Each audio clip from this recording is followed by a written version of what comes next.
ergaa barnoota of keessaa qabu maasis viidiyoo seenaa bareedduu of keessaa qabu inshallah barnoota irraa argattan jedhee abdii qaba. sheer godhaa nama hunda waliin gaha. mana kanas fooloo godhaati na jajjabeessa. assalaamu alaykum warahmatullahi wabarakatuh. buleewwan kee warri keessaa hoo warri dubartoota dhiira sin laallata wanni isiniin jedhu eega yeroo tokko biyyaa baane eega rabbiin nuun fedhee biyya namaa keessa faffacaane wanni isinii dhaamoo jiraate haalaaf amala keessan tolfadhaati jiraadha. manuma jirtanitti sabaayin qabadha. warra dhiiraas ta'u jechuudha.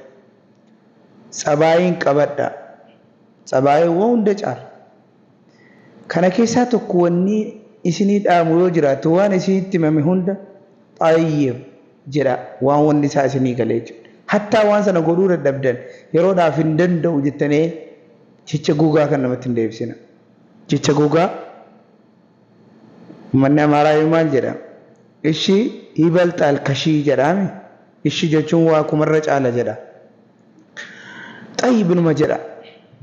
yoo isin maalu jedhu xayyib haga yoo manni isin jirtan isinitti jajjabaatellee sabaahumaan suutumaan akkas jechaatu markaa bifa bareedaadhaan bahaa malee illikii keessa galtanii illikii keessa galchitanii isiniin namiite jettanii wannan jedhana. keessaahu warri bubbultan warri afaan bartan hin tuffatina. afaanoo beekaa maal isin maal irraa qabdi jettanii hin tuffatina. xayyib jedha haga dandeessan. ummanni kun silxaana jaallata. silxaana bareecha jaallata. silxaana isaa kenniif. isa si dalagsiisaara isa jala dalagaatta isa raatiba sii kennaara haga dandeessan xayyib jedha. sabaayin qaban sabaayin bitan sabaayiidhaan bitan hatta waan jabaate yaa maama anoon hin dadhabe anoon hin danda'u jedhi malee uulan butin hin oofin ittuu akka isin illikiinsi jibbitun godhe. kun naamsa kooti. warra dhiiraas yoo ta'e illikii keessa jiran galchinaati xayyib jedha. waan jabaate immoo suutumatti anoon hin danda'u jedha. eega sila baatanii sabaahumaan wajjin jiraadha. seenaa bareedduu wayiin isinii hima. guyyaa tokko mucayyoo tokkotu isii warra waraqaa biyya naan qabne mana dalagaa wayii seente. wallaahi seenaa dhugaadhaa beekadhu. achi booda bakki isiin seente eessaa makka fudhatanii yeroo ganda diiraa jedhanii jedhe ganda dhaloota jira biishaa fuudhanii deeman. fagoodha asirraa kiiloomeetira 500 fi sanaa ol.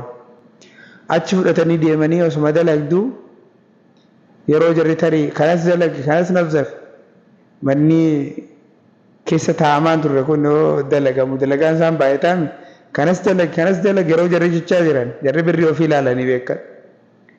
xiqqoo isiin maaltu itti dhaga'ame maal an xalaban jiru kontiraatan jiru maal amma ammaa na ergiti jechuu wayii qalbii isii keessa dhaga'ame. dalagaan jira maaliif amma ammaa na ergitaa jettee itti dubbatti lolte.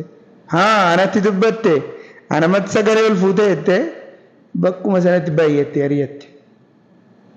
kiiloomeetira 500 deemtee kaanaan jechuudha. maadri dhattee torbiyyuun dalagnee bar. duuba achi akkamiin deebi'uudha makkatti. manni isii duraanuu makka. isiin kan isiin itti ariyatamte kunoo biishaa.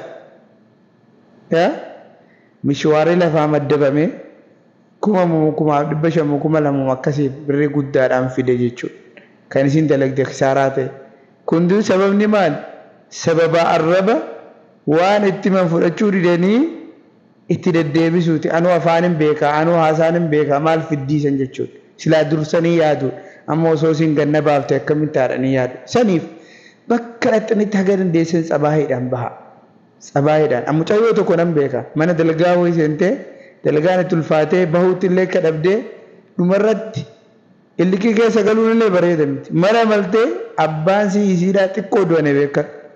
gwaaddanyaa ofii dawwalattee abbaa koo du'e jedhaa na baasaa jennaan abbaasii du'ee jedhanii achirraa baasan. dubbichi soballee haa ta'u dhugumatti abbaan du'aneeru ammatti miti ka du'an.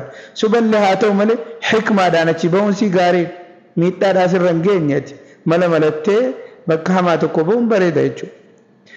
haga dandeessanitti akhlaaquma malumaan sabaayin fayyadamaa malee illikii keessa galtanii illikii keessa hin galchinaa isiniin jechuun barbaadeeti. assalaamu alaykum warahmatullahi wabarakatuh.